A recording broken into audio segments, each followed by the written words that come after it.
Le 4 mars dernier, le conseil de ville de la municipalité d'Ayers-Cliff s'est réuni. Nous avons pour nous en parler le maire Vincent Gérin. Monsieur Gérin, bonjour. Bonjour. Alors, Monsieur Gérin, on va parler dans quelques instants d'une athlète locale qui fait un peu la fierté finalement de la place, une hockeyeuse qui s'en va aux Jeux du Québec. Mais en ouverture, j'aimerais bien qu'on s'arrête sur ce point assez important, une décision de la municipalité de se conformer à un règlement qui a été adopté par les libéraux il y a 2 ans maintenant, si je me souviens bien, dans laquelle on donnait la permission aux municipalités de cesser d'aller en appel d'offres pour des contrats en bas de 100 000 plutôt que 25 000. Et la différence était importante. Ici, on n'avait pas encore bougé, on n'avait pas encore adapté les règlements, mais là, on décide d'aller de l'avant et on a déposé l'avis de motion au mois de mars. Oui, en effet, et c'était quand même à l'étude depuis quelque temps. On analysait justement là, quel était le seuil qu'on devait adopter, quelles étaient les modalités qu'on devait accoler à la municipalité de Ayers-Cliff.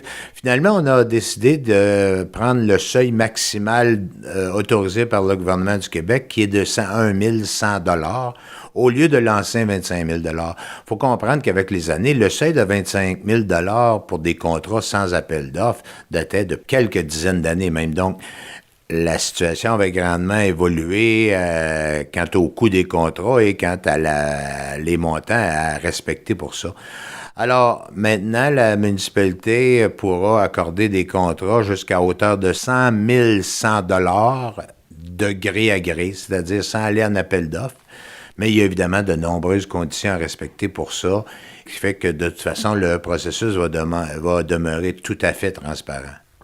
Et donc, avec cette décision-là, qu'est-ce qui va rester comme contrat à donner ici qui vont dépasser les 100 000 Parce que, bon, ça fait déjà quelques années que je suis la municipalité et il n'y en a pas tant que ça. Vous n'avez pas, par exemple, comme on a vu à North Atlee, donné dernièrement de contrats importants pour la station d'épuration d'eau, quoi qu'on sait que ça s'en vient éventuellement. Bon, on peut imaginer que ça va dépasser les 100 000 mais au-delà de ça, il y a très peu de routes, il y a très peu de travaux dans les routes et donc, il n'y a pas eu beaucoup de contrat là, en bas de 100 000, ou en haut de 100 000 plutôt, dans les 2-3 dernières années ici, là. Non, c'est pas parce qu'il n'y en a pas eu beaucoup, par exemple, qu'il n'y en aura pas. Probablement, les coûts augmentent, donc ça fait que ça force les soumissions à être à la hausse. Puis il y a des projets, on a des projets qui ne sont pas encore clairement définis, comme par exemple une réfection du chemin de la colline Browns Hill, that has to be redone. So this is subject to go over 100,000 or 101,000.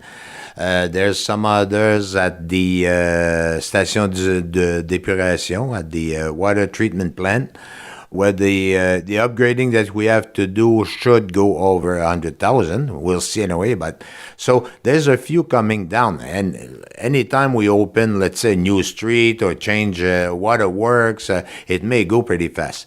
Mais cependant, le but de tout ça est de se mettre à la page au niveau des montants. Et puis, comme je vous dis, ça demeure quand même que les ententes de gré à gré, disons, de 90 000 ou quelque chose comme ça, là, en bas de 101 000, ont quand même plusieurs conditions à respecter qui vont demeurer très transparentes au niveau législatif et au niveau de la municipalité aussi. Et donc là, dans la nouvelle mouture du règlement en question, justement, vous n'avez pas mis de montant. Dans l'ancien règlement, on parlait clairement de 25 000 Là, vous parlez du seuil. Dans le fond, le seuil permis avec le gouvernement et ce seuil-là va grandir au fil des années, au fur et à mesure que le gouvernement provincial va l'ajuster. Et donc, vous n'aurez pas besoin de revenir sur la mouture du règlement en question. C'est l'objectif, là.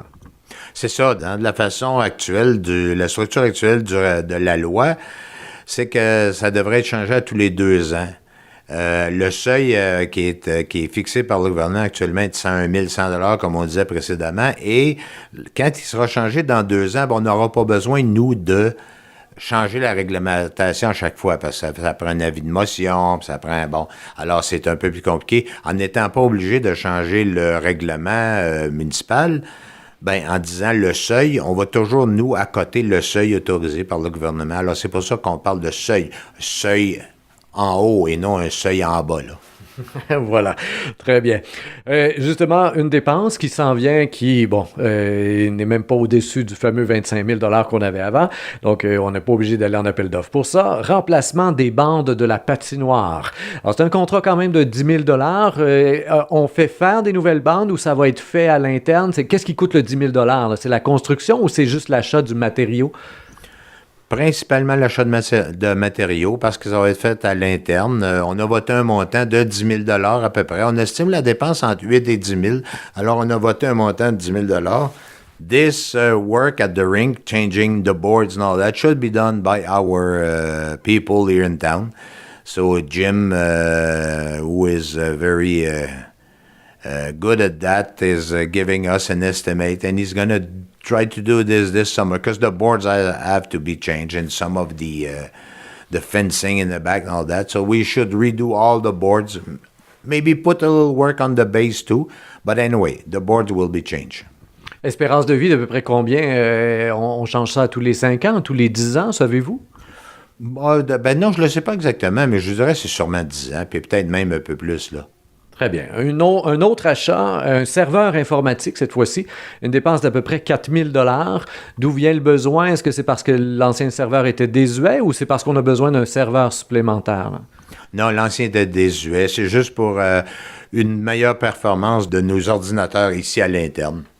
On a de plus en plus d'ordinateurs installés sur ce serveur-là, connectés, branchés à ce serveur-là. Alors, ça va être plus performant et il était désuet aussi. Alors, c'est une question de performance et de sécurité aussi. Est-ce que c'est un premier pas dans une éventuelle visée de changer un peu tout le parc informatique qu'on appelle? Donc, les ordinateurs eux-mêmes sont-ils aussi sur le point d'être désuets puis il va falloir upgrader tout ça, comme on dit en bon français? No, the upgrading of the computers themselves is done every second year, or we change one and then we change another one. We work a lot with laptops now, so this type of upgrading, talking about the software and stuff like that, is done on a regular basis every second year, let's say, or when the need is there. On change de sujet complètement. L'écocentre municipal, c'est quelque chose qui est dans l'air depuis longtemps. On sait qu'il y a la collaboration avec Atlee. On est sur le point là, de pouvoir signer l'entente. C'est presque ficelé. Et ça paraît, justement, dans le dernier conseil de ville que vous avez eu, on a voté l'achat là, de différents matériaux pour l'agrandissement de l'écocentre en question. Oui, en effet. Alors, l'entente est presque finalisée. Elle est presque signée. Il y avait certains détails qui... d'ailleurs, ont été discutés tout récemment, si ce n'est aujourd'hui d'ailleurs, au moment où on se parle, là, je pense qu'avant midi, il y avait des discussions là-dessus entre le directeur général et la personne responsable de Atlee pour finaliser certains détails de l'entente. Pour ce qui est du procès-verbal du 4 mars, ben oui, il y a eu des adoptions pour l'achat de barrières, l'achat de containers maritimes, là, je pense qu'il va servir d'entreposage temporaire de produits à être recyclés, comme par exemple des meubles, des choses comme ça, des blocs de béton, une clôture neuve et qui va délimiter de façon pas mal plus sécuritaire les lieux, luminaires, etc. Alors, ça avance bien. Les résolutions sont votées pour les achats et l'aménagement devrait là, s'entreprendre. La fin des travaux, quelque part à peut-être mai, quelque chose comme ça. Là. Fin mai, disons, là, à peu près là. Et pour terminer, on a l'embauche d'un inspecteur en bâtiment et environnement. Donc, nouvel employé ici, suite au départ, en fait, de votre ancien inspecteur.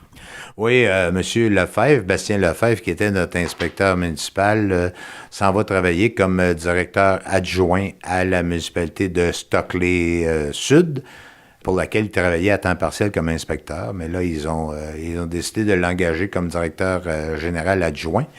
Alors, c'est une belle promotion pour lui. C'est un départ qui nous fait de la peine parce qu'on aimait bien M. Lefebvre. Il nous a fait de l'excellent travail pour nous.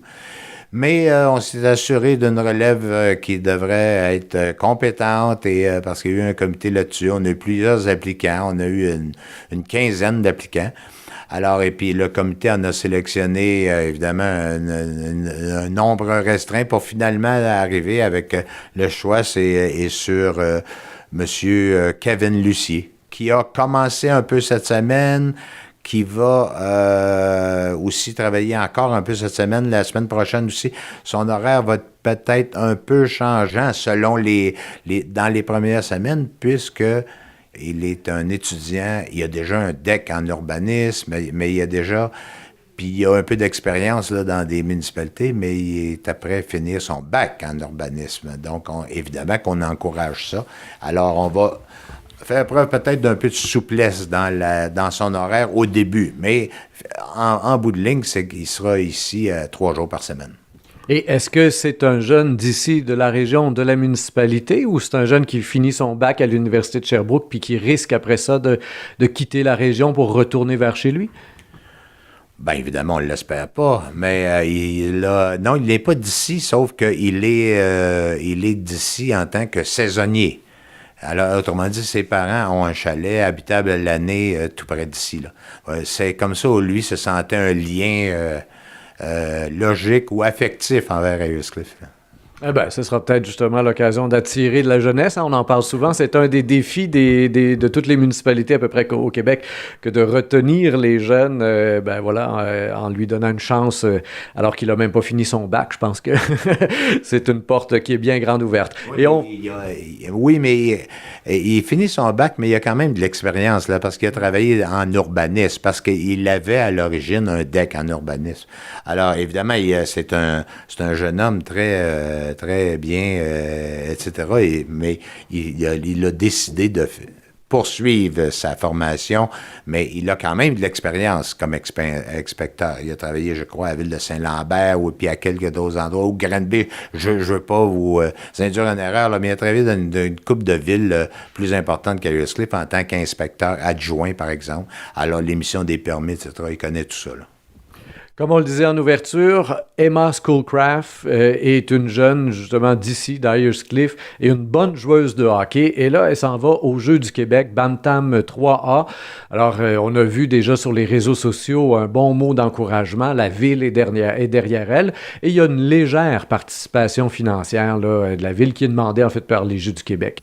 Ben oui, notre participation est bien humble, quoiqu'on a des programmes autres que celui dont on va vous parler là maintenant. C'est que l'Organisation des Jeux du Québec nous demande un appui de 50 $ par athlète représentant la municipalité, évidemment. Alors, Emma Schoolcraft, qui est une joueuse de hockey bantam de niveau 3A au triolet, alors, elle doit jouer, j'imagine, principalement avec des garçons, là, mais quoi qu'il doit y avoir d'autres filles avec elle aussi.